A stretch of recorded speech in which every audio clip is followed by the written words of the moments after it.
یہ سلو شروع کی تھی کہ کرنی آج؟ نہیں سنا.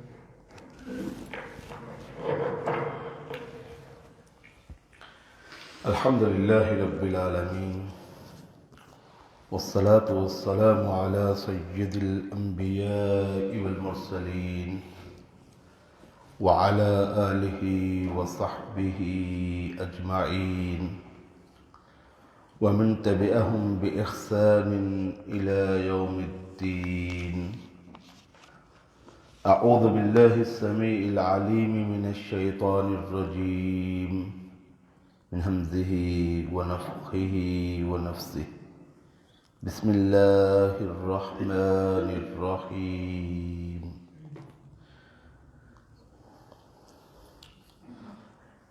سبح اسم ربك الأعلى الذي خلق فسوى والذي قدر فهدى والذي أخرج المرعى فجعله غثاء أحوى سنقرئك فلا تنسى إلا ما شاء الله إنه يعلم الجهر وما يخفى وَنُيَسِّرُكَ لِلْيُسْرَى.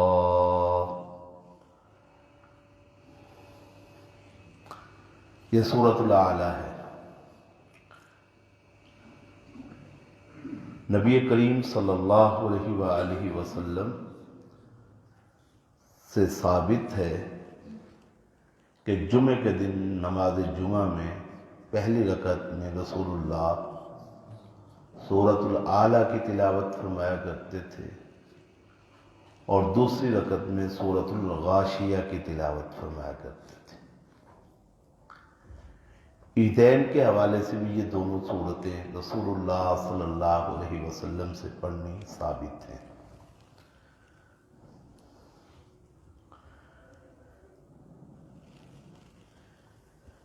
سبح اسم ربک الاعلی،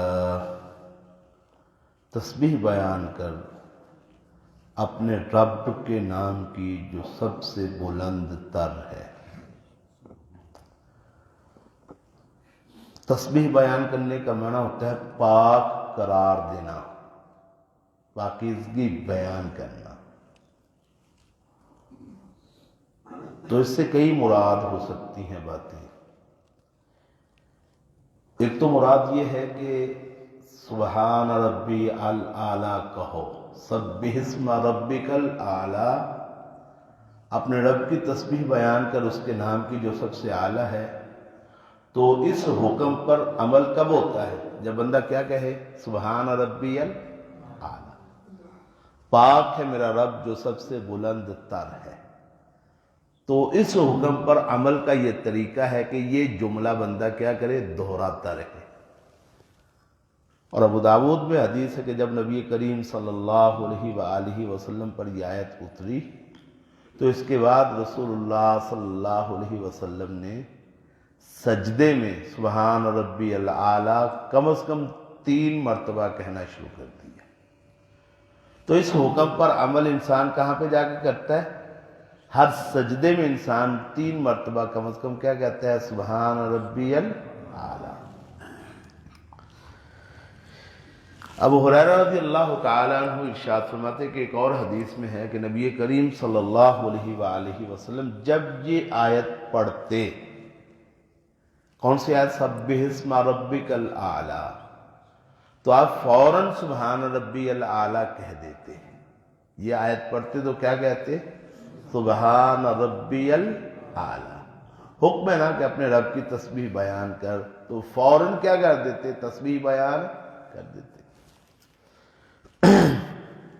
شاید اسی حدیث کی وجہ سے ہمارے ہاں ایک رواج چلتا ہے کہ نماز جمعہ میں جب امام یہ سورت پڑھتا ہے تو سبح اسم ربک الاعلیٰ کہتا ہے، مقتدی بلند آواز سے کیا کہتے ہیں؟ سبحان ربی الاعلیٰ کہنا شروع کر دیتے ہیں.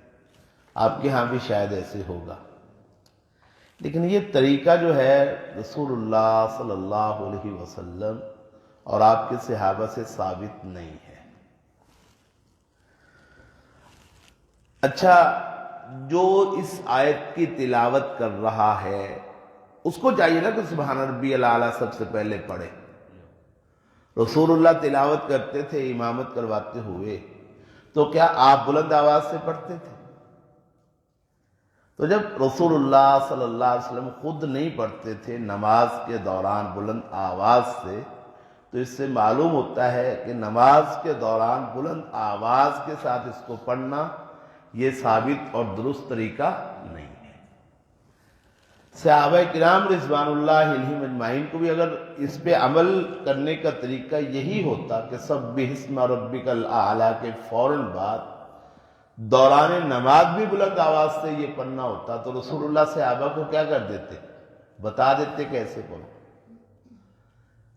امام کی تلاوت کے دوران مقتدی تو بلند آواز سے سورۃ فاتحہ کے علاوہ تلاوت بھی نہیں کر سکتا، کر سکتا ہے؟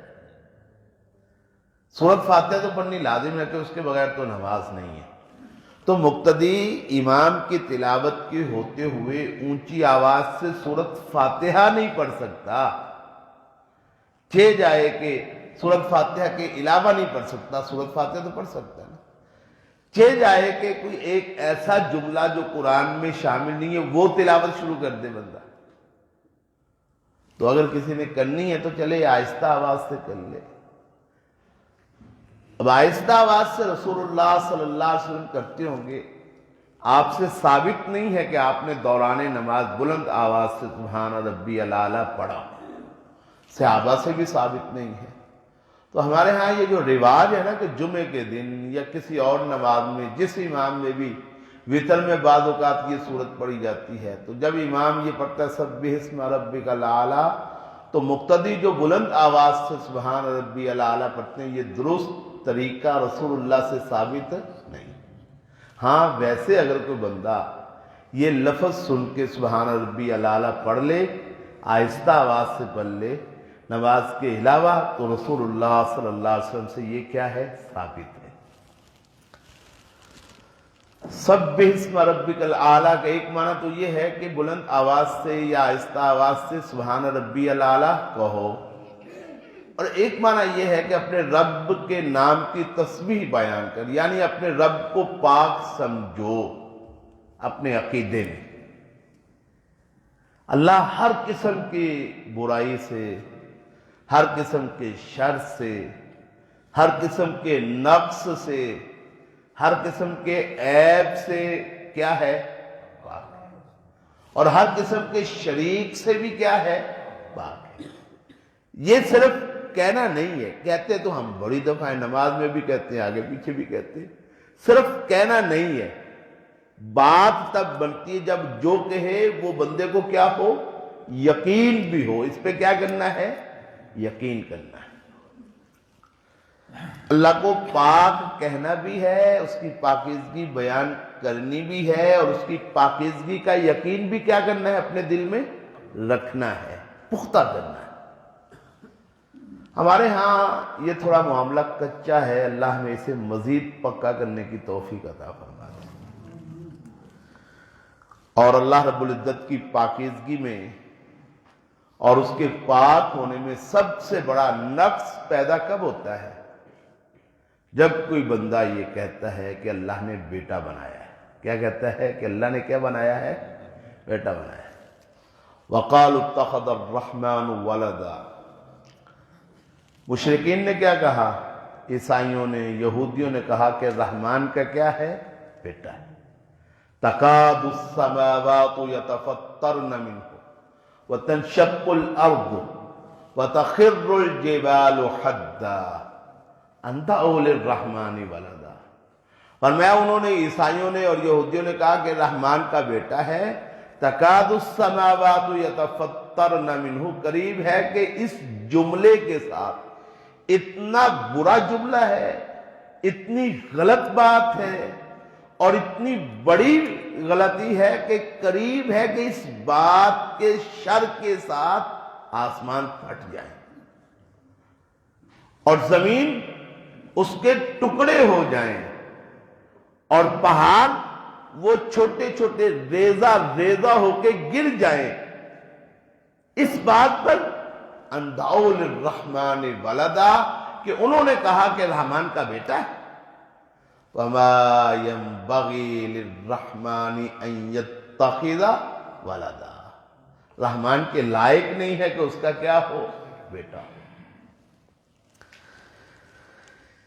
عیسائی یہ کہتے تھے، اور آج کل بھی جو عیسائی ہے نا، یہ دسمبر ہے، 10-12 دن کے بعد 25 دسمبر آنے والی ہے، پتہ ہے آپ کو نا؟ 25 دسمبر کے دن عیسائی کیا کرتے ہیں؟ کرسمس مناتے ہیں۔ کرسمس کا مطلب یہ ہوتا ہے کہ ان کا یہ دعویٰ ہے کہ 25 دسمبر کو اللہ رب العزت نے بیٹا جنم دیا ہے۔ 25 دسمبر کو اللہ نے کیا جنم دیا ہے؟ بیٹا جنم دیا ہے، اور اللہ کے گھر بیٹے کی پیدائش کی خوشی میں وہ یہ دن مناتے ہیں۔ اچھا مجھے آپ یہ بتائیے کہ جب کوئی مسلمان، جب کوئی کلمہ پڑھنے والا، لا الہ الا اللہ محمد الرسول اللہ کہنے والا، وہ کسی عیسائی کو ملے اور اس کو کہے میری کرسمس یا ہیپی کرسمس، تو کیا مطلب ہے اس کا؟ اس کا صاف مطلب یہ ہے کہ اللہ کے گھر میں بیٹا ہوا ہے اور اس بیٹے کی پیدائش کی میں تمہیں کیا دیتا ہوں؟ مبارکباد دیتا ہوں۔ ایمان باقی رہ گیا؟ اور کیا اس نے رب اعلیٰ کے نام کی تسبیح بیان کرنے پر عمل کیا ہے؟ جنی مرضی آنکھیں نہ سبحان ربی الاعلیٰ آکھی جائے، کوئی فائدہ ہے اس کو؟ اچھا جب یہ 25 دسمبر کو کرسمس کی خوشی میں کیک کاٹتا ہے، کسی عیسائیوں کے گرجے میں چلا جاتا ہے، ان کے ساتھ مل کے تصویر بنواتا ہے، یا جناب یہ کرسمس ٹری بناتا ہے، یا پھر کرسمس کی خوشی میں اپنی دکان پہ سیل لگا کے کہتا ہے جی کرسمس کی خوشیاں مبارک ہوں عیسائی برادری کو، یہ وہ، تو بھائی گویا یہ ان کی اس خوشی میں جو کوئی جھوٹی خوشی ہے کہ اللہ کے گھر بیٹا پیدا ہوا، اس خوشی میں کیا ہو رہا ہے؟ شریک ہو رہا ہے نا، ایمان تو ضائع ہو گیا۔ اللہ ہمیں اس سے پرہیز کرنے کی توفیق عطا فرمائے۔ یہ بات آ گئی ہے، چلے ہم کر دیتے ہیں۔ مسلمانوں نے رسول اللہ کی ایک حدیث ہے نا، رسول اللہ صلی اللہ علیہ وآلہ وسلم نے ارشاد فرمایا لَتَتَّبِعُنَّ سُنَنَ مَنْ كَانَ قَبْلَكُمْ، تم جو تم سے پہلے لوگ تھے نا ان کے طریقوں پہ چلو گے، ان کے طریقوں پہ کیا کرو گے؟ نقالی کرو گے۔ حَسْوَ النَّعْلِ بِالنَّعْلِ، جیسے ایک آدمی پاؤں پہ پاؤں رکھتا ہے نا، اس کا پاؤں پہ پاؤں، ان کے نقش قدم پہ چلو گے تو، یا اس کا ایک مطلب اور بھی ہوتا ہے حَسْوَ النَّعْلِ بِالنَّعْلِ، ایک آدمی کا دائیں پاؤں کا جوتا 8 نمبر کا ہو اور بائیں پاؤں کا 9 نمبر کا ہو، کبھی ہوا ایسے؟ کیوں بھائی؟ دایاں 7 نمبر کا اور بایاں 10 نمبر کا، کبھی ایسے ہوا ہے؟ جتنے نمبر کا دایاں جوتا ہوتا ہے بایاں بھی برابر۔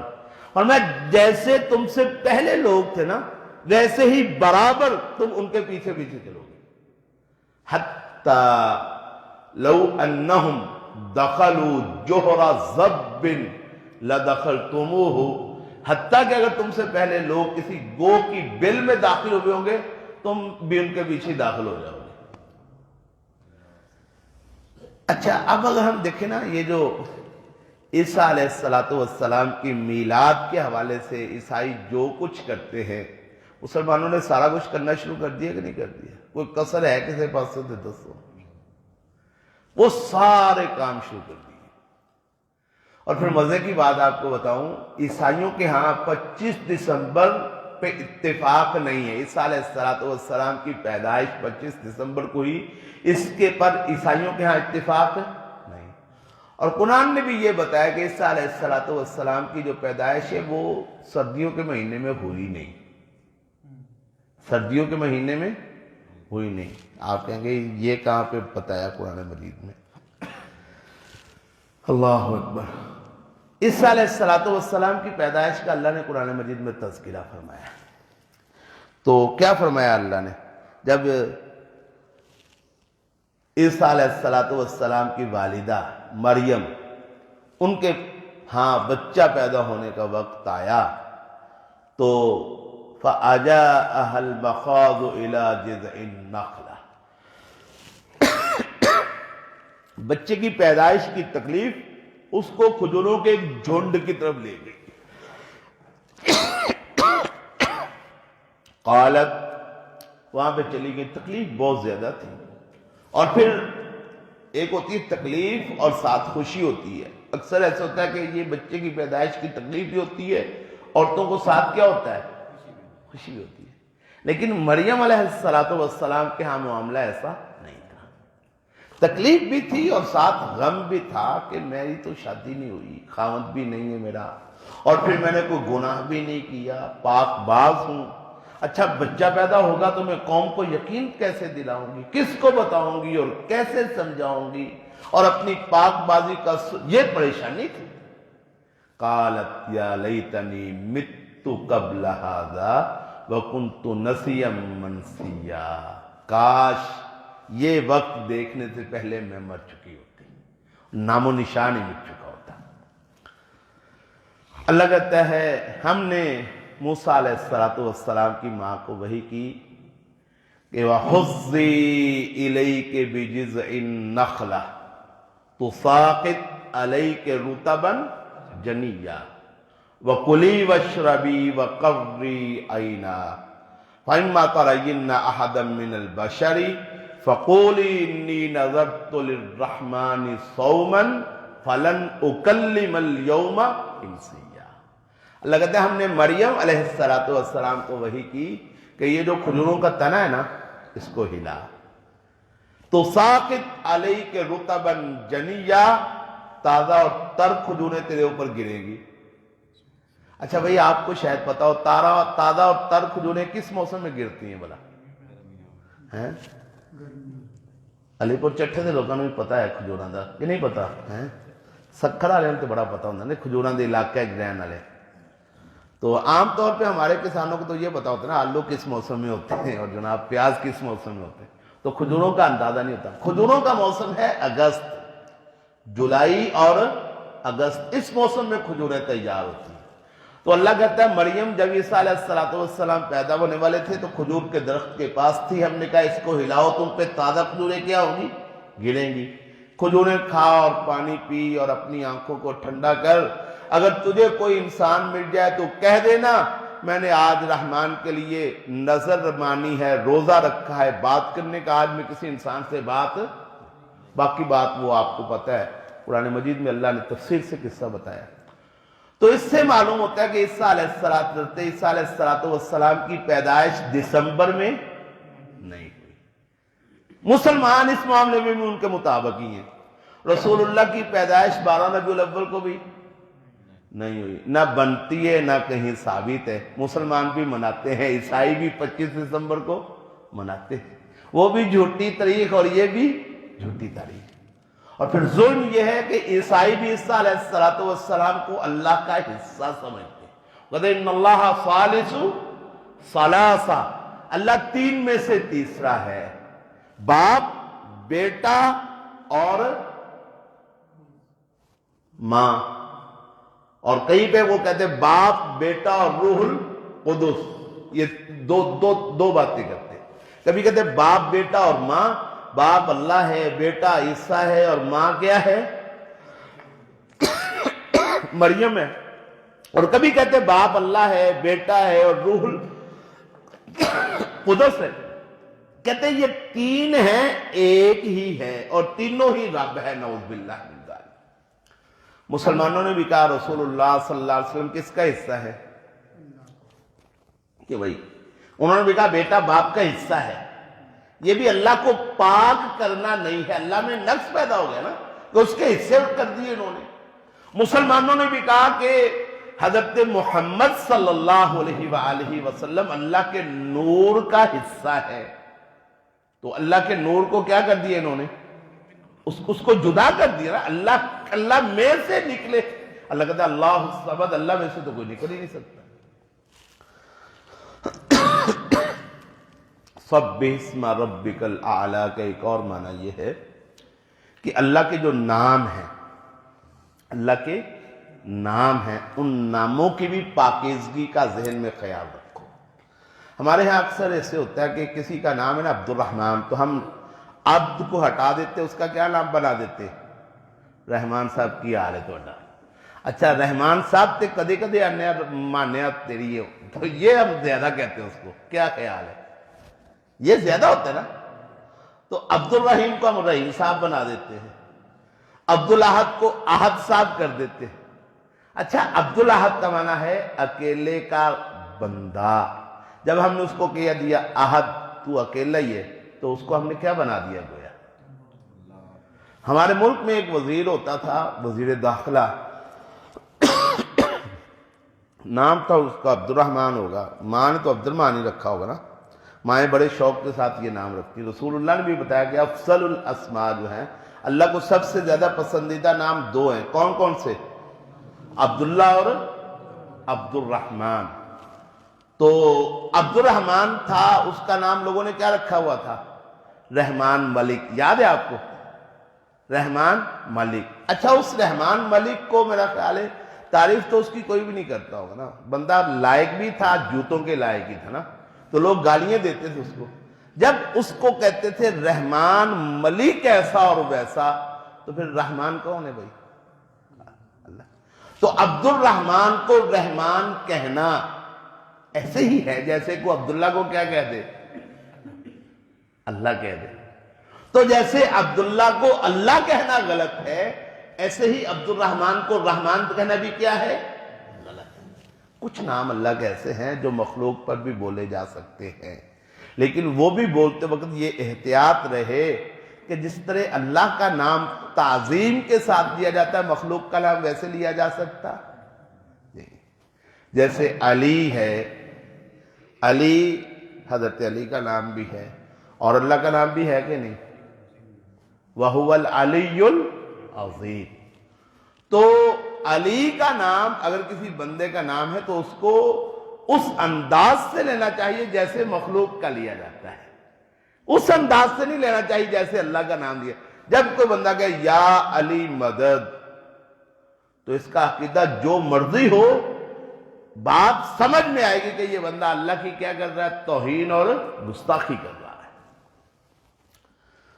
سبح اسم ربک الاعلی، تسبیح بیان کر اپنے رب کے نام کی جو سب سے بلند تر ہے۔ تو تسبیح نام کی ہوتی ہے کہ ذات کی ہوتی ہے؟ پاکیزگی کس کی ہوتی ہے؟ ذات کی ہوتی ہے نا۔ تو نام کیوں آیا ہے؟ نام اس لیے آیا کہ اس کے نام اتنا زیادہ شان والا اور بلند تر ہے کہ تم اس کے نام کی تسبیح کا بھی حق ادا کر سکتے۔ ذات تو بڑی ہی اونچی ہے، اس کی ذات تو بہت ہی بلند تر ہے، تم اس کے نام کی تسبیح بیان کرو، ذات تو بہت آگے کا مرحلہ ہے۔ یہ ایک دعویٰ ہے کہ اللہ تسبیح کے لائق ہے، اللہ بلند تر ہے، یہی دعویٰ ہے نا۔ اس دعوے کی دلیل کیا ہے؟ آگے ساری صورت اس دعوے کی کیا ہے؟ دلیل ہے۔ اس دعوے کی کیا ہے؟ اگلی پوری صورت میں اس دعوے کی دلیلیں۔ الذی خلق فسوی، جس ذات نے پیدا کیا، فسوی پھر برابر کر دیا، پیدا کیا اور درست پیدا کیا، اس کی پیدائش میں اور اس کی تخلیق میں کوئی نقص نہیں ہے۔ ایک ہوتا ہے نقص ہونا، ایک ہونا ہے کمال سے کچھ کم تر درجے کا ہونا، اس کی کوئی تخلیق کمال سے کم تر درجے کی بھی نہیں۔ یہ میں کہتا ہوں جی بڑی شاندار مسجد بنائی ہے، لیکن اگر ایسے ہوتے تو اور اچھی ہوتی۔ کہتے نا ہم ہر چیز میں ہم خوب سے خوب تر کی تلاش میں رہتے، لیکن اللہ کی جو تخلیق ہے اس میں خوب تر نہیں ہو سکتا۔ اللہ نے انسان بنایا، بڑا خوبصورت بنایا، لیکن اگر نک تھوڑا جہا اور موٹا ہوتا تو کیا بات تھی، فضول بات کر رہا ہے۔ اللہ نے جو بنایا وہ کیا ہے؟ بڑا خوبصورت بنا۔ الذی احسن کل شیء خلقہ وَبَدَا خَلْقَ الْإِنسَانِ مِنْ تین احسن کل شیء خلق، اس نے ہر چیز کی تخلیق کو بڑا ہی شاندار بنایا. اس کی تخلیق میں نہ کوئی نقص ہے نہ مزید بہتری کی گنجائش ہے کہ اس نے بہترین تخلیق بنائی ہے. الذی خلق، جس نے پیدا کیا، فسوا، پھر کیا پیدا کیا؟ درست پیدا کیا، برابر کر دیا. والذی قدر، جس نے تقدیر بنائی. تقدیر کہتے ہیں اندازے کو. کیا بنایا؟ اندازہ بنایا. اندازہ ہمارے ہاں ہوتا ہے، اللہ کا جو اندازہ ہے وہ اندازہ نہیں ہوتا، وہ اس کا کیا ہوتا ہے؟ علم ہوتا ہے. اور اللہ کو ہر چیز کے علم میں، اللہ کے علم میں کوئی شک ہو سکتا ہے؟ والذی قدر، جس نے مقرر کر دیا کہ اس نے کیا کرنا ہے، اس نے کیا کرنا ہے، اس نے کیا کرنا ہے، اس نے کیا کرنا ہے. اس کی پوری زندگی کا شیڈیول بنا کے اس نے کیا کر دیا؟ لکھ دیا، تحریر کر دیا. فہدا، پھر اس شیڈول کے مطابق اس کی کیا کر دی؟ رہنمائی کر دی. بچہ جب پیدا ہوتا ہے، مجھے بتائیے کوئی اس کی ٹریننگ کہ ماں کے پستان سے دودھ تو نے کیسے لینا ہے، کوئی ہوتی ہے؟ کوئی اس کو سکھاتا ہے؟ اور اگر اس کو نہ سکھائے کائنات کا پروردگار، تو اس بچے کو کائنات کی کوئی قوت سکھا سکتی ہے؟ والذی قدر، جس نے فیصلہ کر دیا، تقدیر مقرر کر دی. فہدا، پھر کیا کر دی؟ رہنمائی کر دی. خود ہی بتا دی، سکھا دیا. اس نے جب ماں کے پیٹ سے پیدا ہوا تو کس نے سکھایا اس کو؟ پروردگار نے اس کو سکھا کے بھیجا کہ تیرا منہ اس میں تیری ماں کا پستان آئے گا، پھر تو نے کس انداز سے چوسنا ہے کہ تجھے دودھ آئے. یہ کس نے اس کو سکھایا ہے؟ اللہ رب العزت نے سکھا کے بھیجا ہے. اس کو سکھانے کی ضرورت نہیں ہوتی، سمجھانے کی ضرورت نہیں ہوتی. بس پستان اس کے آگے کرو، وہ خود ہی پینا شروع کر دیتا ہے. ہر نر اور مادہ، اس سے نر اور مادہ کی نسل آگے پھیلتی ہے. کیسے پھیلتی ہے؟ کوئی سکھاتا ہے ان کو؟ کوئی ٹریننگ ہوتی ہے اس کام کی؟ کوئی تربیت ہوتی ہے؟ کوئی ان کو سمجھاتا ہے؟ کس نے سمجھایا ہوا ہے؟ وہ فہدا. والذی قدر، جس نے اندازہ مقرر کیا. فہدا، پھر کیا کر دی؟ رہنمائی کر دی. خود ہی اس نے بتا دیا کہ یہ کرے گا تو تیری نسل آگے بڑھے گی. یہ سکھانے کی ضرورت نہیں ہے، اس کی ٹریننگ کی ضرورت نہیں ہے. آج کل تو نوجوان ٹریننگ حاصل کرتے نا گندے لوگوں کی فلمیں دیکھ کے، تو بھائی نہ دیکھا کرو. ٹریننگ حاصل کرنے کی ضرورت نہیں ہے، پروردگار خود ہی سکھا دیتا ہے سارا. یہ اللہ کا نظام ہے. والذی قدر فہدا، اور جس نے تقدیر مقرر فرمائی. فہدا، پھر کیا کر دیا؟ راستہ دے دیا. رسول اللہ کی حدیث ہے نا، کل میسر لما خلق لہ، ہر انسان جس مقصد کے لیے پیدا ہوا ہے اللہ اس مقصد کے لیے راستے اس کے لیے کیا کر دیتے ہیں؟ آسان فرما دیتے ہیں. پروردگار نے اپنا ایک بندوبست کیا ہوا اس کا. والذی اخرج المرعى، اور وہ ذات جس نے چارہ نکالا. مرعا، دانہ دن کا، جانوروں کے چرنے کی جو چیز ہوتی ہے اس کو مرعا کہتے ہیں. ظرف ہے نا، جگہ کو بھی کہہ لیتے ہیں، چیز کو بھی کہہ لیتے ہیں. فَجَعَلَهُ غُثَاءً أَحْوَىٰ، پھر کر دیا اس نے اس کو غثاءً، کوڑا سیاہ، احوا سیاہ. والذی، اور وہ ذات اخرج المرعى، جس نے چارہ پیدا کیا جانوروں کے لیے. فجعلہ، پھر بنا دیا اس کو غثاءً، کوڑا، احوا سیاہ. تو اس سے ایک اور اشارہ مقصود ہے کہ کائنات کی ہر چیز بے ثبات ہے. کیا ہے؟ کوئی چیز یہاں پہ مستقل رہنے والی نہیں ہے. چارے کا تذکرہ اس لیے کیا کہ چارہ بڑی جلدی سیاہ کوڑے میں تبدیل ہو جاتا ہے. چارے کی ٹوٹل عمر 2-4 مہینے ہوتی ہوگی، میرا خیال اتنی بھی نہیں ہوتی نا. وہ چارہ جب اگتا ہے دنوں میں وہ بلند ہو جاتا ہے. اس کو کاٹتے پھر نیچے سے اگاتا ہے، کاٹتے پھر نیچے سے اگاتا ہے. جب اگاتا ہے تو پھر اگنے کے بعد اس کے خشک ہونے میں، پھر اس کے زرد ہونے میں، اور پھر کوڑے میں تبدیل ہونے میں کوئی لمبا چوڑا وقت چٹ پٹ. تو اس لیے اس کا تذکرہ کہ یہ بہت جلد ہے. ویسے کائنات کی ہر چیز کا سرکل ایسے ہی ہے. چاند ہے، اس کا سرکل کتنے دنوں میں پورا ہوتا ہے؟ 29 دنوں میں یا 30 دنوں میں. سورج کا سرکل ہے، انسان کا سرکل ہے، پیدا ہوا، پیدا ہونے کے بعد کیا ہوا؟ جوان ہوا، بچپن، جوانی، بڑھاپا، اور پھر کیا ہوا؟ ختم، اور ختم. تو کائنات کی ہر چیز اس کا یہ نظام ہے. بقا اور دوام صرف ایک ذات کو، وہ کس کی ذات ہے؟ اللہ وحدہ لا شریک، کل من علیہا فان وَيَبْقَى وَجْهُ رَبِّكَ ذُو الْجَلَالِ. ہر چیز فنا ہونے والی، باقی چہرہ تو تیرے رب کا رہنے والا ہے صرف. وَالَّذِي أَخْرَجَ الْمَرْعَى، اور جس ذات نے نکالا چارے کو، فَجَعَلَهُ غُثَاءً أَحْوَىٰ، پھر کر دیا اس نے اس کو کوڑا سیاہ. سَنُقْرِئُكَ فَلَا تَنْسَىٰ، ان قریب ہم پڑھائیں گے تجھ کو، فَلَا تَنْسَىٰ، پھر تو نہیں بھولے گا. ہم تمہیں پڑھائیں گے پھر تو بھولے گا. یہاں پہ اللہ کے رسول کے ایک معجزے کا تذکرہ ہے. ہمارے ہاں حفظ کا طریقہ کیا ہے؟ بچے حفظ کرتے ہیں، سارا دن استاد بھی پڑھاتا ہے، بچے بھی پڑھتے ہیں، وہ بیچارے پھر زور لگاتے ہیں، رٹا لگاتے ہیں، محنت کرتے ہیں، بار بار پڑھتے ہیں، سنتے سناتے ہیں، پھر قرآن مجید کیا ہوتا ہے؟ یاد ہوتا ہے. ایسے ہی نا. اچھا بعض اوقات پھر بھی یاد نہیں ہوتا، پھر بھی بار بار یاد رکھنا پڑتا ہے نا. ہر سال سنانا پڑتا ہے، سننا پڑتا ہے، سارا سال ہی پڑھنا پڑتا ہے. رسول اللہ صلی اللہ علیہ وسلم کا معاملہ ایسے نہیں تھا. آپ کا یہ معجزہ تھا، اور قرآن مجید کا بھی یہ معجزہ تھا کہ رسول اللہ صلی اللہ علیہ وسلم صرف ایک بار قرآن مجید حضرت جبریل سے سن لیتے، جو ایک بار سن لیتے پھر کبھی بھولتا نہیں تھا. کیوں جی؟ یہ کبھی آپ نے سنی ہے بات نہیں سے؟